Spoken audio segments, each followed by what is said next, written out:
Hi guys, so this is my very first tutorial that I'm doing. I took went on a photo shoot with my friends and took this photo that I wanted to use.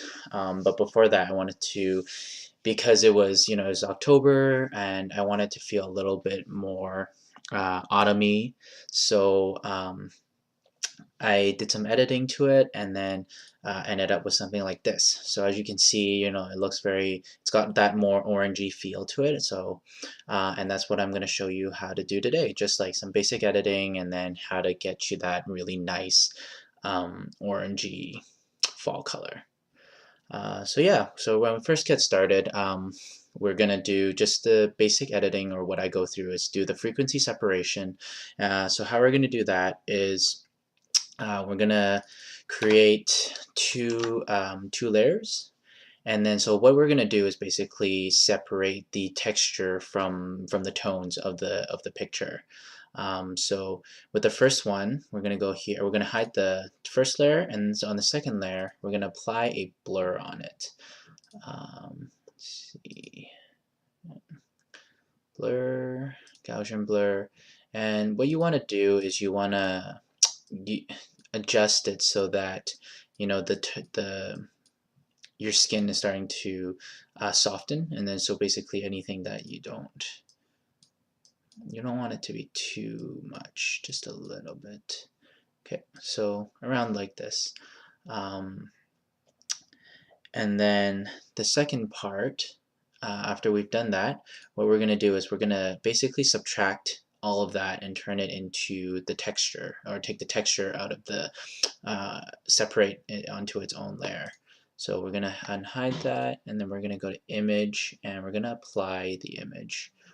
Um, we're going to select layer 0 copy. So what we want to do for the blending is we want to subtract.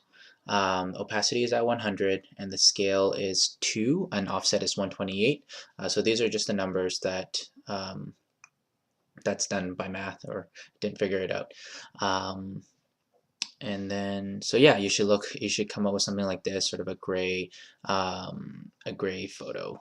So I'm going to click OK, and then we're going to switch the blending mode back to linear light, and then so you'll see this picture again, and we're going to create it. Maybe we put it into a group.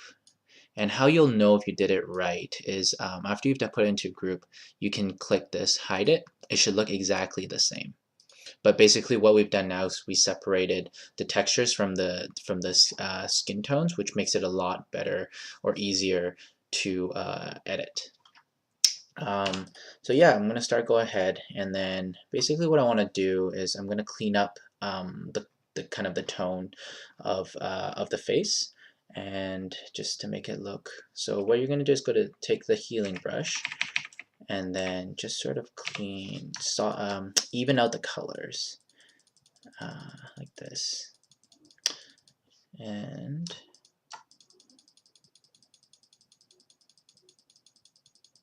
so it doesn't look like you're doing much, but I'll actually show you well, once my computer finishes.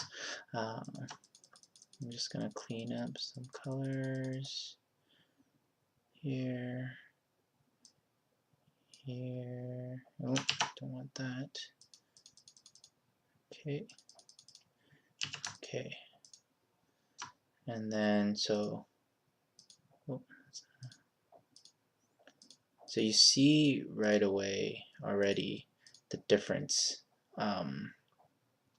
that there is just by doing those colors. And now what we're going to do is another thing that you can do, a neat trick, is to create a new layer and then take a clone stamp and then use a really low opacity.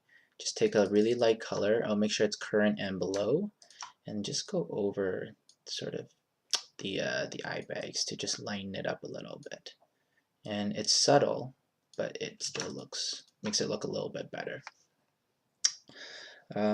Yeah, okay, and then So after we've done the, we cleaned up the skin tone, we're gonna go and fix the textures. So just sort of some things, how we're gonna do is go back to our healing brush. I'm gonna use a smaller, and we're just gonna clean up some of these um, things here.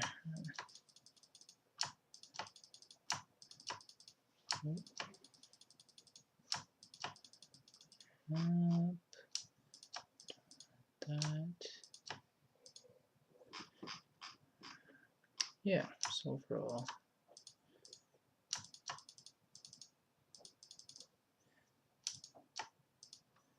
And then don't want as much.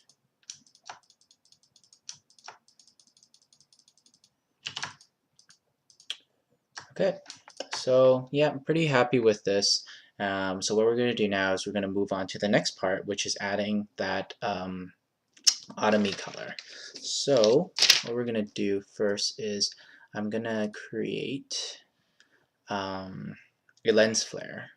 So how do we do that? We're going to create a new layer. So we're going to make it black, and we're going to render a lens flare here. Render lens flare. So we want to do 105, and then where the light source is, the brightness is really up to you how bright you want it. I don't want it too obvious, so we're going to do maybe about that. So I've created that, and then we're going to change it to screen. Great. And then I'm just going to adjust that a little bit back to the back where that light is coming in. So it'll create sort of like a nice lens flare. The second part is we're going to add in the color. Oops, not new there. We want to do, you want to add the channel mixer layer. And so here you want to make sure the output channel is red. And then because it's green, we're going to push this to the max and then take this out a little bit. And then so you see that the more you push it down, the less red it gets. So you just maybe find your balance. You don't want it too red. I think the first time I did it, it was a little bit too much. So I think this is a good amount. And then for the there, you're gonna go lighten, and then so now it's kind of taken out that green and it's put in that reddish color, orangey color. So it already looks pretty nice. But one more thing we can do is we can add in this selective color, and so make sure your colors are neutral, and we're just gonna add in a little bit of yellow to that, and it'll put sort of an effect on the overall image and not just the background. And so maybe just like, I think 5 I want. That looks good. Then lastly, we're going to put a vignette on it. So how we're going to do that is do a new solid color, make sure it's black, and then we're going to put it on soft light. And of course that doesn't look good. We're going to click in to make sure you're editing the mask. And we're just going to take a brush, make sure the hardness is 0, and it's black, and we're just going to put this here like that to add in a little bit of vignette. And there you go. You've got a sort of, let me compare it for you. This one to this one. So picture's nice, but I wanted that autumny color, and now I've kind of created that effect. And yeah, so that's my first tutorial. Hope you guys liked it, and thank you for watching.